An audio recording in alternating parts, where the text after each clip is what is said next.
I think at this age, people do place a lot of high value on those tangibles that they feel they bring to the table, especially because music and OnlyFans and social media has conditioned the vast majority of society to feel like those things are what we value because that's what we paying for, right? You incentivize what you prioritize, right? So we've incentivized them to lead with these things. So it's a fair assessment in their mind that it does those things. The problem is it's a overnight sex culture that's not resulting in families, right? And because we don't have families coming from this is not what keeps you. We clearly see that. We clearly see that having sex and putting people back in the dating pool is not beneficial to us as a society, especially us as a people. We should have been at 28% the last generation, but we 14, 13%. The numbers may vary, but we should be growing as a group of people. And we're unfortunately not creating family units or children within those family units to grow and be successful within this life. So I think that the thing that really keeps you, I think it's it's not quite the personality, but the personality has a lot to do with it, right? So like all the brothers said before me in regards to the energy that she brings within a relationship, the spirituality that she brings within a relationship, the way she caters to you, the way she could cater to the family. Um, do you feel confident that when you ask her something or need something done that you can rely on this person? Is this person going to be the person you need them to be, and whatever that looks like for you? I think that matters more than anything, and that varies from person to person. What I need may not be what someone else needs, but for me specifically, the things I need, I really need those things. And when I get them, then I can move forward. And that's what I did with my life. I got them and moved forward. All right, go ahead, Cloud Jones.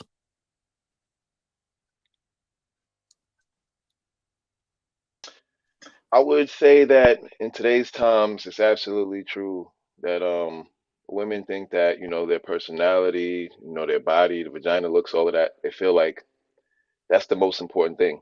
I think that we put a lot of focus on two of the ways that men are attracted, but I think the third one is very overlooked. So we focus on what attracts a man's eyes, right? We focus on what attracts a man sexually, but I don't think we even, or women often even consider what attracts a man emotionally, right? Even in the Bible, when it talks about, a man finding a wife or a woman, it says a specific scripture. It says that his heart doth rest, like reside in her, like essentially, like emotionally, he feels safe with her, right? Like he feels safe with her. Like his heart is attracted to her heart. They're connected by heart, like in the sense of like,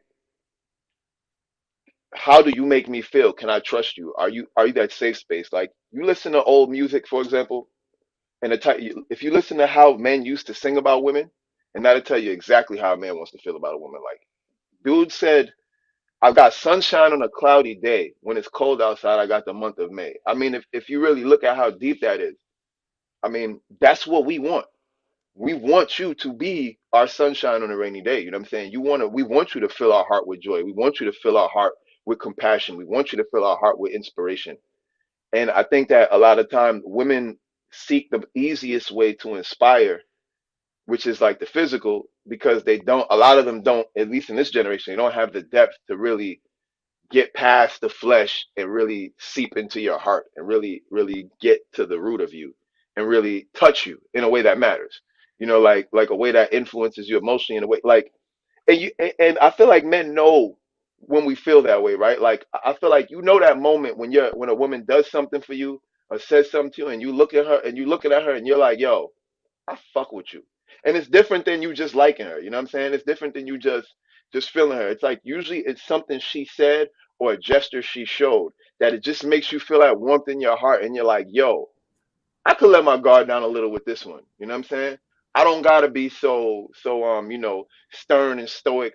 I could tell her the truth. I could tell her how I really feel because I can trust that. And I feel like a lot of women don't create that space for men to be able to do that. So All right, go ahead, Ali. Beautiful points, brothers. Um, Obviously, yeah, they think that that's going to keep us, but obviously that is not. Um, we always say you don't want to get a man with your behind, you want to get him with your mind. right? So everything that the brothers is talking about, I'm hearing, to sum it up in words, is consolation, comfort, right? But overall peace. And as just to seal it, he broke down a good scripture in the Bible. I'm going to give you one from the Holy Quran. It says, and of his signs in this, that he created mates for you from yourselves, that you might find quiet of mind in them. So a man is looking for peace, a quiet of mind. And a lot of times you make a great point, Jones. Women are, because they being sought after of men who always thinking below the belt. They want to control or try to get a man on a physical level. So they not using their mental, so they don't know how to communicate really to the mind of a man.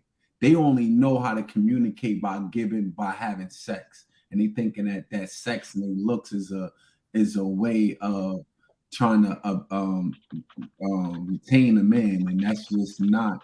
You can probably have sex with him, so that's easy. But do you really know how to communicate with him? Do you really know how to move him?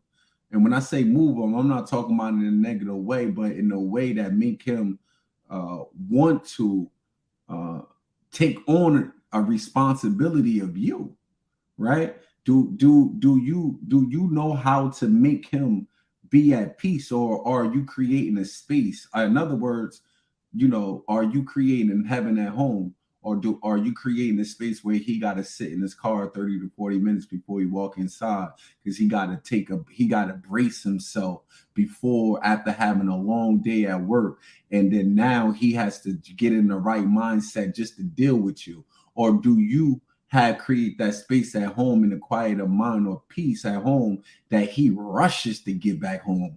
I'm going home, bro. When I see men sitting in the barbershop for 4 or 5 hours, dreading to go home, dreading to go home, that's the issue. But so, I agree with the brothers and what everybody's saying in that aspect. But ladies, get on with your mind and not your behind. All right, go ahead, B-Man.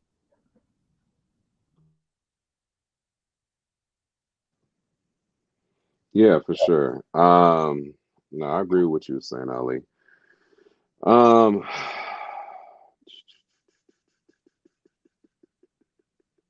gonna say something that might not be very popular, but I think it needs to be said.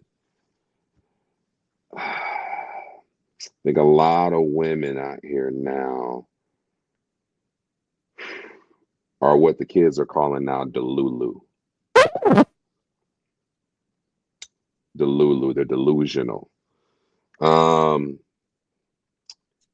talk about,